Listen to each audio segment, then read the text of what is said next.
Bhuvanagiri social welfare residential స్కూల్లో కలుషిత ఆహారం తిని ఓ విద్యార్థి మృతి చెందాడు. ఈ ఘటనపై స్పందించిన జిల్లా కలెక్టర్ హనుమంత్ స్టూడెంట్ మృతిపై విచారం వ్యక్తం చేశారు. ప్రిన్సిపల్ శ్రీనివాస్ను సస్పెండ్ చేయగా స్కూల్కు ఓఎస్డీగా ఉమామహేశ్వరిని నియమించారు. ఇక హాస్టల్ ఫుడ్, వాటర్ శాంపిల్స్ను ల్యాబ్కు పంపించామని రిపోర్ట్స్ రావాల్సి ఉందని తెలిపారు. దర్యాప్తు పూర్తవగానే బాధ్యులపై కఠిన చర్యలు తీసుకుంటామని చెప్పుకొచ్చారు. ఉన్న విద్యార్థులకి మంచిగా ట్రీట్మెంట్ ఇవ్వాలని మేము చేస్తున్నాము. సో ఆ అబ్బాయి కూడా తనకు కూడా మనము వెంటనే హైయర్ టెర్షరీ సెంటర్కి మనం షిఫ్ట్ చేసాము.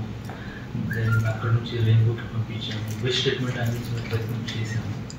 బట్ వెరీ అన్ఫార్చునేట్ తనకి పాత హిస్టరీ కూడా ఉంది, పాత హెల్త్ హిస్టరీ కూడా ఉంది. కాబట్టి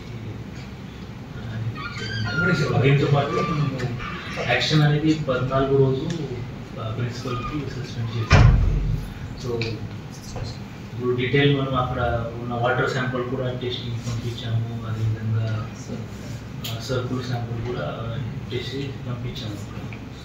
సో దీంట్ నుంచి వాటర్ అయితే రిపోర్ట్ వచ్చింది, దీంట్లో అదే నెగిటివ్ వచ్చింది రిపోర్ట్. వాటర్ రిపోర్ట్ మేము ఎక్స్పెక్ట్ చేస్తున్నాము. సో మేము డీటెయిల్గా ఎంక్వైరీ కండక్ట్ చేసుకొని దీన్ని ఏదైతే కాజ్ ఉందో అని చేసుకుని ఎవరైతే రెస్పాన్సిబుల్ ఉన్నారో వారికి అయితే చర్యలు అయితే తప్పకుండా ఉంటాయి.